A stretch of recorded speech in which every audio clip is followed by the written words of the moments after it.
Good afternoon, everybody, or evening, I guess. Wherever you're at around the world, wherever you're paying attention. Hoping everybody's having a good day. Enjoying life, living life, loving life.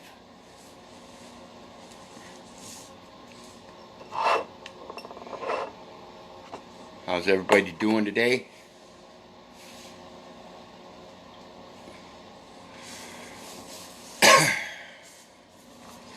Got some interesting details we're going to look at today. For those of you that have been paying attention to some of my videos here lately, we've been talking about a certain financial index that I have. That is a matter of their record that they willingly handed to me just by asking. So we're going to go over some details. So please share the video. Get some viewers on here. This is going to be pertaining to everybody. You're all going to want to hear this one. Everybody. Because I don't care what kind of social system you live in, they use a social numbering system. And that's what we're going to tear apart today. So pay attention.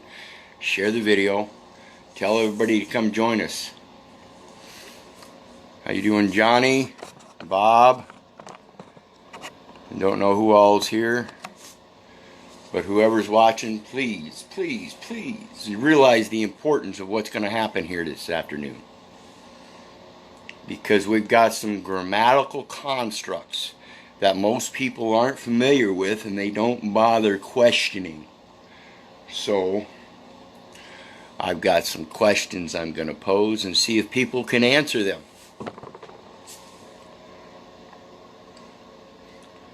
So, let's start out. First, before we do, let's start out with a little sacrament session. Because I truly love you guys. And if it weren't for you guys, I wouldn't need to do these videos. Because I understand it, I comprehend it myself. And I know how to walk into the courts and point it out. So I'm trying to point it out to you so you can do your own research and follow up on it. So pay attention and remember, I'm doing this for you.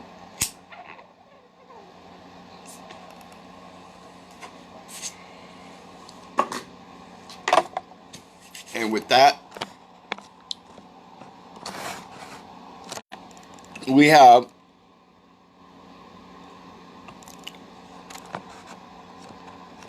a sheet.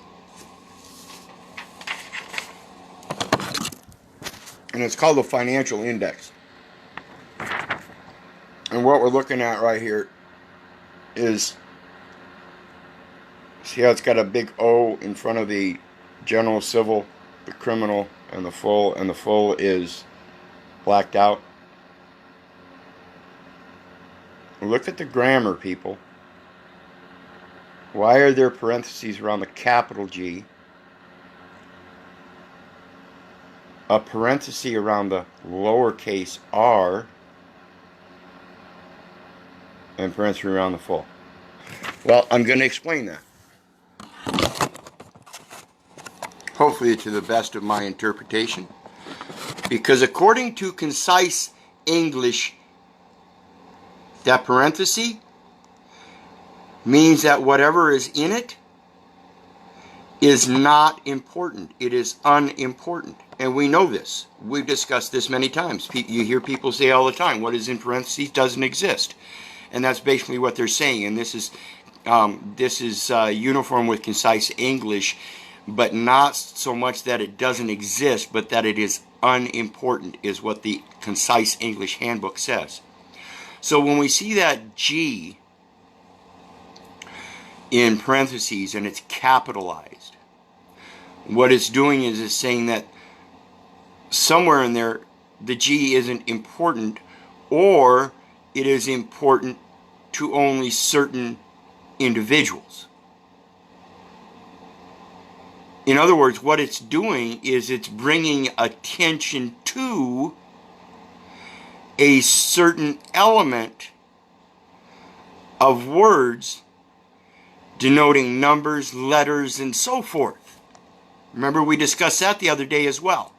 1 U.S. Code, Section 1, where it discusses and defines words denoting numbers, letters, and so forth, numbers, gender, and so forth.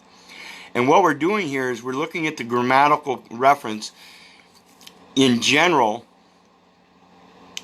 or civil, and then criminal, and then full. So full means both general and criminal. Okay?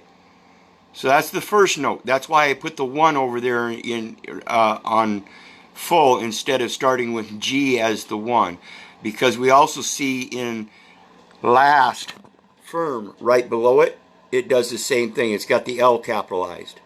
What I also want you to pay attention to here is that the last firm is not grammatically complete when we think of what it's supposed to say in accordance to what we recognize as common English. So what it's doing here is it's telling us it is not common English, because no one in my entire life has or ever will call me by a last name lit, because they know it is not lit. It is in fact little. So what we have here is something that is a misrepresentation or a different language, one or the other, pure and simple. Nothing more, nothing less. Okay? Now also pay attention to obligor. It says the same thing. It does the same thing. It's got the O in parentheses. It's capitalized. And then below it, instead of having a name in completeness in any sense, it's got a number, telling us the obligor is a number. It is an account. It is not the man. This cannot be denied. Cannot. It is in direct reference. As we see down below, it uses that same number here as the Social Security number as it does for this obligor. That Social Security number, as I explained the other day, that is a full misrepresentation in, on, and for the record, because that is not styled as a Social Security number, which has 2 hyphens in it. That is a lie. That is false. That is fraud on the record. Okay? Now let's get back to the important part I wanted to talk about today, which is this parenthesis situation around general, R, last, obligor.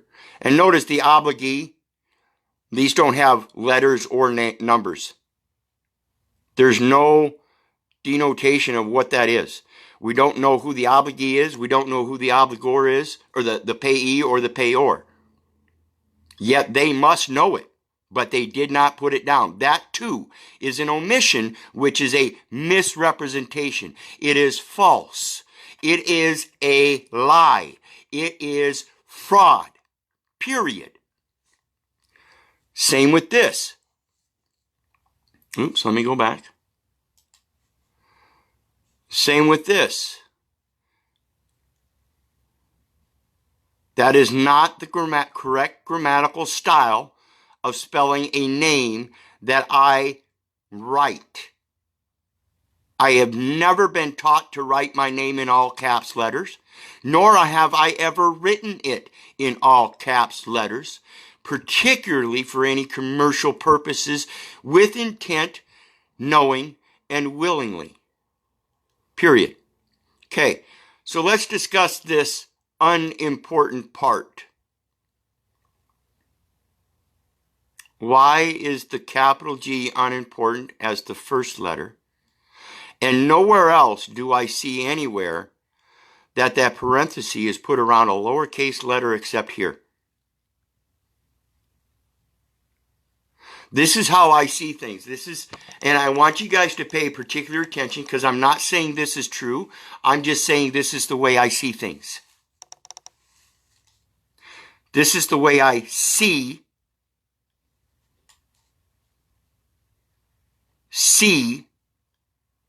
the unimportance of the R. And when we use the parentheses in a lowercase sense, Concise English says that is a transition. It's showing a transition. What are they transitioning the R with? Well, if we take the R as unimportant, pay attention, people.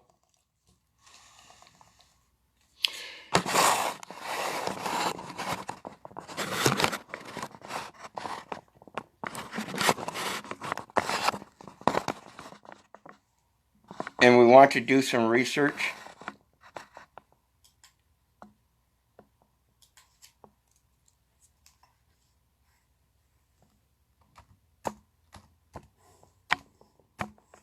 If we take the R and the C off of criminal and put in iminal, liminal comes up, which would be a match if you take the L and replace it with an R so you can see criminals. Whereas liminal is relating to a transitional or initial stage of a process, occupying a position at or on both sides of a boundary or threshold. Liminality in anthropology. Liminality is the quality of ambiguity or disorientation that occurs in the middle stage of a rite of passage, when participants no longer hold their pre-ritual status but have not yet begun the transition to the status they will hold when the rite is complete. Do you guys comprehend that? Do you guys comprehend what they're doing with the language by putting a spell on you, taking you away from your ritual experience of observing things in truth by lying to you?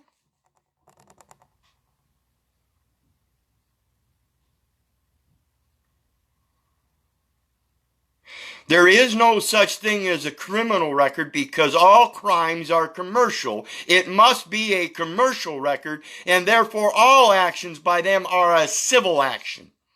As I explained the other day in maritime liens, nobody can hold a maritime lien. No company can hold a maritime lien against another living man because a maritime lien, in fact, in their own description, in their own definition, in their own admission, in their own profound public recognition, in the public domain, it says that maritime liens are sacred liens.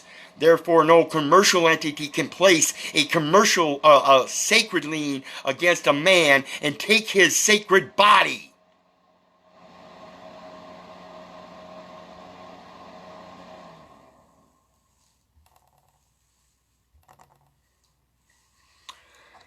Think about this stuff, people, because when we get back to this, I want to show you something else.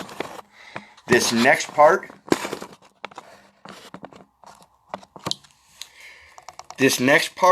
if you're not blown away yet, just leave. Go do some more research on etymology, concise English, composition, and specifically the Bible. Because if you don't comprehend what I'm putting forth here now in its simplicity, in the construction of their lies on their paper that you can see blatantly, there is a purpose for using those parentheses. Now again, I'm not stating that what I'm saying here is true. It is only the way I see it. And therefore it brings about questions that I am willing to ask. And I better get some answers. And they better be concise.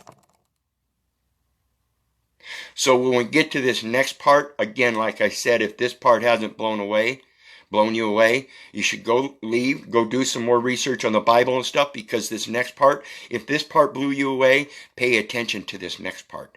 It will dumbfound you.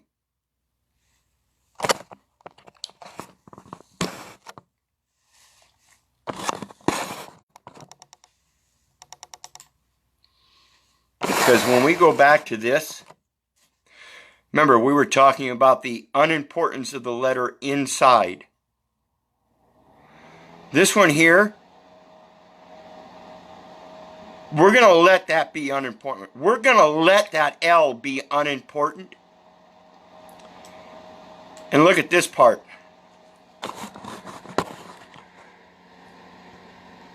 AST/firm.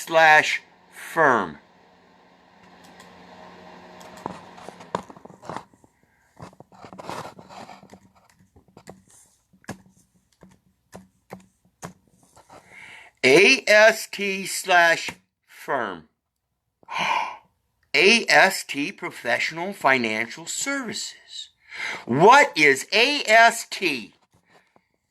AST is the American Stock Transfer and Trust Company, LLC. It is associated directly with the Depository Trust Clearing Corporation. It is directly associated with the birth certificate, the IRS, the Department of the Treasury. What does AST Financial stand for? American Stock Transfer and Trust Company, LLC. AST provides stock transfer solutions. Oh my. Well, come on. American Stock Transfer and Trust Company, LLC. Provides stock transfer solutions. The company offers transfer agency, IPO counsel, the company offers transfer agency. Agency being a federal government agency. IPO counseling, proxy, and electronic transmission of data services. It has nothing to do with monetary. It has to do with data related to name and money and numbers.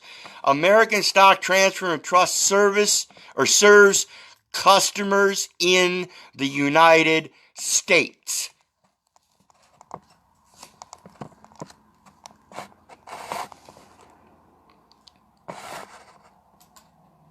We go back. Check this one out. Here we are. It looks like it's almost the same link, doesn't it, folks? If we go here, it says American Stock Transfer and Trust Company, LLC, company profile and such. But if we go down here, it says American Stock Transfer and Trust Company, LLC. Watch this. Are you guys reading that right? Society for Corporate Governance. Empowering governance professionals. American Stock Transfer and Company, LLC. Oh, look. It's located in Brooklyn, New York.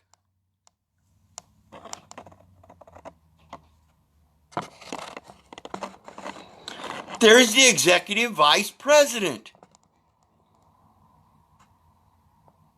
Corporate advisory and chief marketing officer. The largest independent transfer agent in the United States. Founded in 1971. And headquartered in New York. AST provides clients with customized solutions to fit their specific needs, along with access to the best systems, services, processes, and products available today and around the globe. Are you a client? Is yourself a client?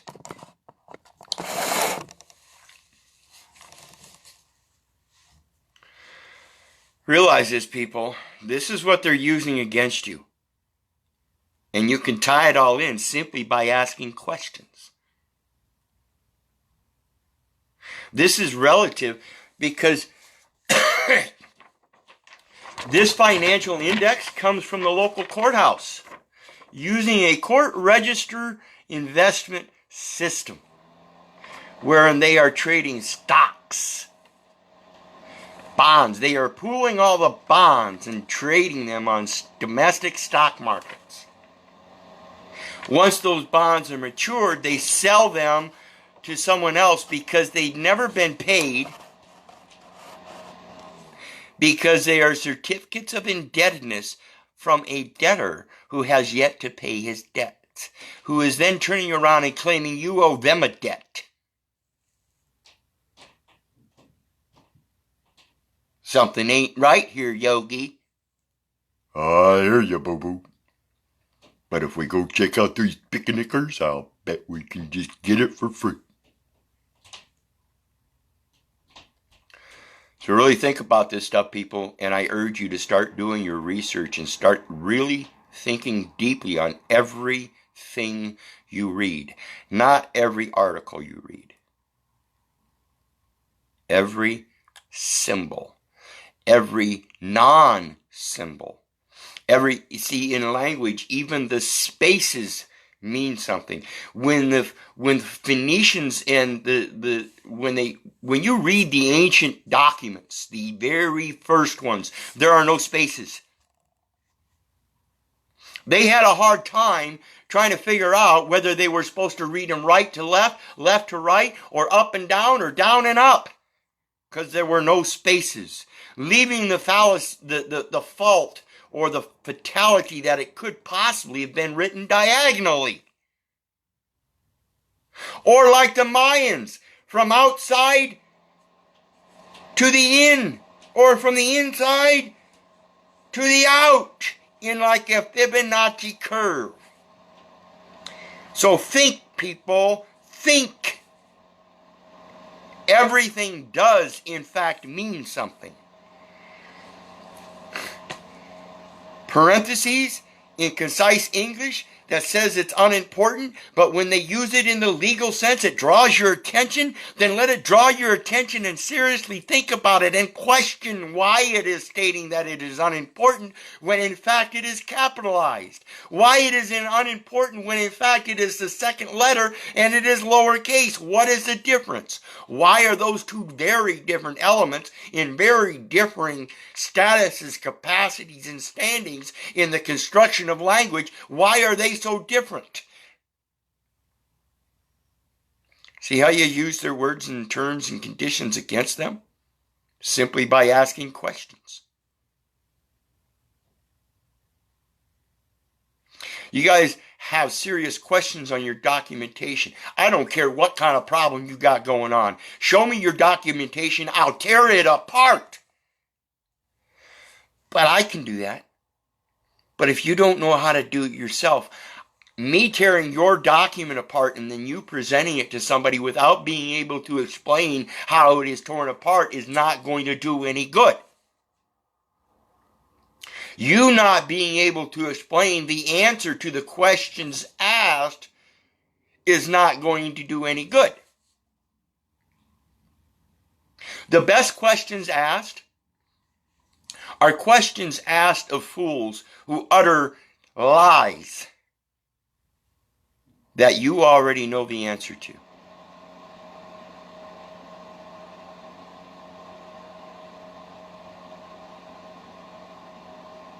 It says here that G is unimportant. But I say that putting parentheses around the first letter that is capitalized and then clarifying that that is unimportant, when it is clarified in concise English that capitalization of a letter is important, I state by the very first element on your document that you are already stating an inconsistency. I want the truth.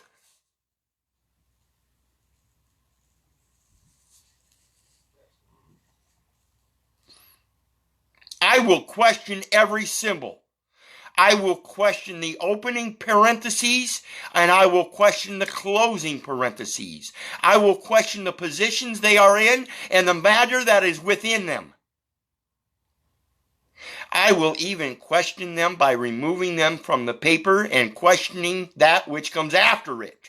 As you have seen in this video, if what is in the parentheses is not important, then let's look at what is supposedly important, and that is what comes directly after there without spaces, and that is AST/firm.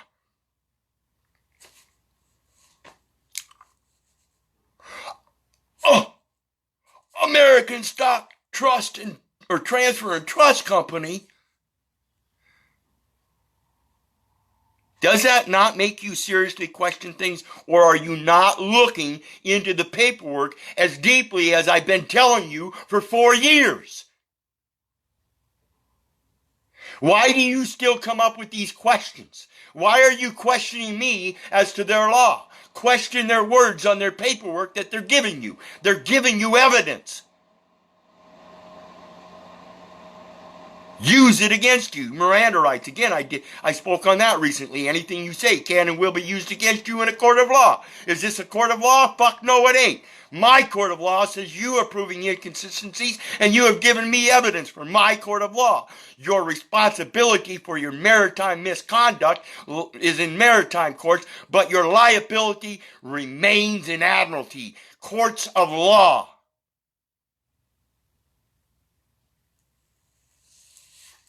Think about this stuff, people, and again, just like I said in my previous video, just not too long before this, I give you much gratitude for paying attention, following along. But please, comprehend the information I'm putting out by doing your research. Don't believe me, don't believe the government, don't believe the neighbor, don't believe your mother. Start doing your research so you can learn this and comprehend it on your own. Don't be angry. Be in the highest heart and you can't go wrong. Have to go. Peace to all. Hey, thanks, Brother Rich. Yeah, I'm not angry, folks. Again, this is just that inward passion that comes out to try to get you guys to comprehend how much it will affect you if you don't start doing this now. It will make you angry. It will cause your emotions to become volatile. And again, this is the importance of learning this stuff, is so that you can control those emotions. So anybody that watches my videos, if you see me supposedly getting angry, I'm not angry at that moment. That's just an expression of what it does to me inside when I see how terrible these people act without even knowing it. Because I'm not making accusations. I'm not making accusations against the people that are putting this stuff forward. I'm making accusations against the construction and how it is not valid. If these people want to conduct themselves accordingly, then they will operate in equity and not stupidity, not idiocy, not being just blatantly just doing their job, not in a process. They will act according to equity only when they are approached in equity. If you continue going around in life slumbering just like they do, they don't get evinced with their evidence that they're giving to you yourself. So we have to truly, again, become the educators, even of those who think they're so educated. And this is why I say, to question a fool correctly is to put a question before him that the answer is already known. He will either admit to his own idiocy or acquiesce, or possibly stand in honor and say, "Oh, forgive me. I was in error." And this is one of the greatest morals we can hold within ourselves, is to get rid of that self-deity and self-idolization and thinking that we're so much better than somebody else. Like I said in my earlier video, I'm not here to teach you guys. I'm not here to help feed you for a day by giving you some information.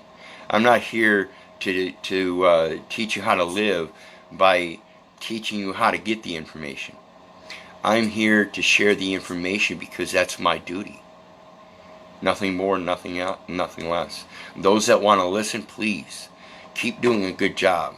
Those of you that don't understand it yet, don't quit listening. Like I said earlier, just start digging deeper and start doing a deeper research.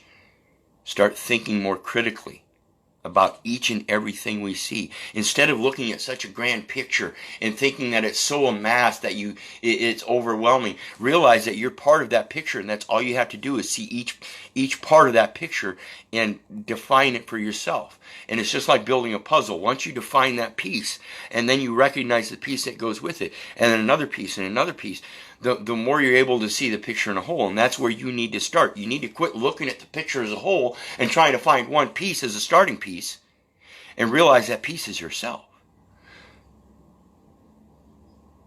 Find out what that parenthesis means to you, what it should mean to you. Because if you don't know what it means to you, go back and find out what it should mean to you according to the teachings, and according to what teachings and where you're supposed to get them from. This is another concept. We're not supposed to be getting our education from a public education system, people. I guarantee you. That is the fatality of our spirituality. You can't teach your spirituality by saying that part of it belongs somewhere else. When you take part of that spirituality and give it off to people that know your children not, and don't know you, and then they start teaching their ethics and their morals on them, that's why your kids are combatant when they come home. It's because they're being subjected to not only the teacher's rules, but the kid over here that's whispering in their ears that my mom and dad don't make me do that. And the kid over here, well, my mom and dad make me do this. They're learning all these different ways of doing things and bringing questions into their mind that shouldn't be there. When a child, until a child is approximately 7 years of age, they should be brought up in a spiritual sense, learning from their parents and their love, and finding out what truly inspires them. And their parents, their mom and dad, are supposed to observe them. Like I said, we go forth with 5 talents and come back with 5 more. This is the thing about teaching someone to fish. It's not just so that they can learn how to live for the rest of their life, but so that they can go forth and now teach that talent to others so they too can live more than just a day. And when we do that, when we teach someone else how to fish, we're also supposed to take in something they can teach us. This is the same concept between moms and dads and your children. People, pay attention to your children. They can teach you. They can teach you things that you didn't catch when you were their age. Things that you've overlooked and nobody else has taught you yet. Comprehend. Kids take in so much and they can give you so much. Give them that chance. And while you're observing them, look for their talents. And that's how you educate them. By finding something they love and then instituting the grammar and the math and everything else into that so that they can learn how to express that properly with the rest of the world in its basics and most quantum simple manner. When we start dealing with all these other different methods and ways, it's confusing them at a very young age. And so it's the same thing these commercial vendors do when they put all these candy things on the lower shelves. Why do you think you're bending over looking at candy and the kid, all he's got to do is eye level? That's the part of the picture he sees.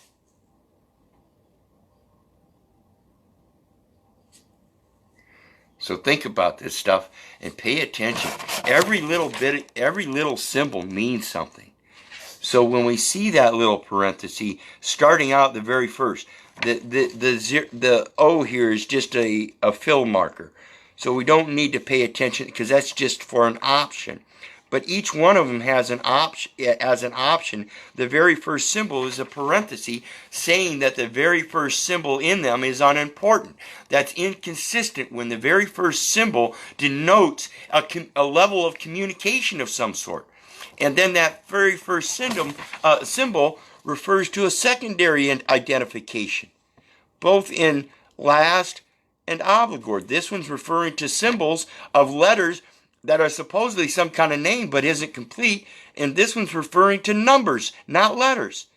So there is some kind of importance there, because none of this says anything in grammatical English construct. None of it. It does not make sense. Therefore, I question it all. And then when we get to this part that says this is a social security number, when in fact it is not, and I can point them out to their own code that says the style of a social security number has a hyphen after the third number and after the fifth number. Therefore, this is a different numident. That is a different numerical identification number. I want to know what that number is identifying. Oh, wait a minute. It already told me. It identified the obligor. If that number, numident, is the obligor, what is the actual and factual and true social security number as styled with the hyphens?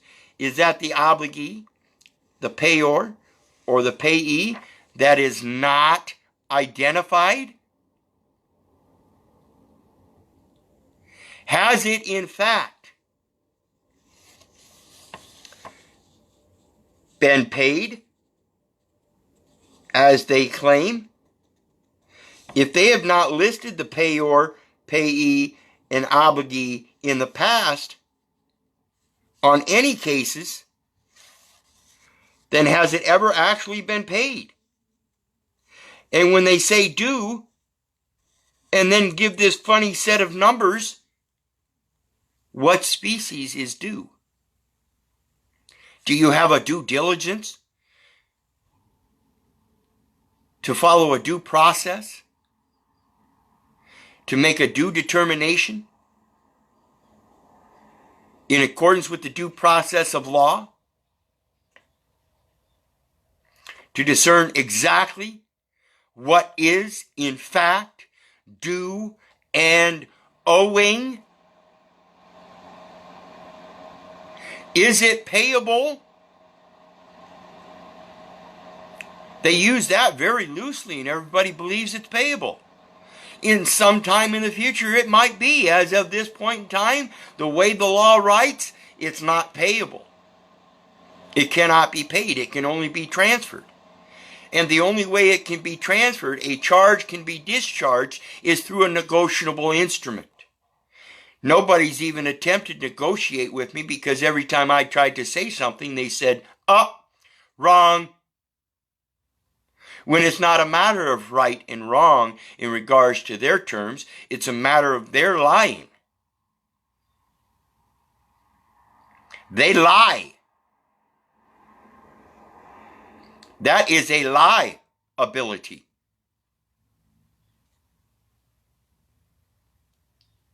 My ability to respond to those lies, much superior today than it was in the past. And that's what this research does. Again, I reiterate, as I've said many times, they better hope they never take me into a court. Because if they do, they better never let me out.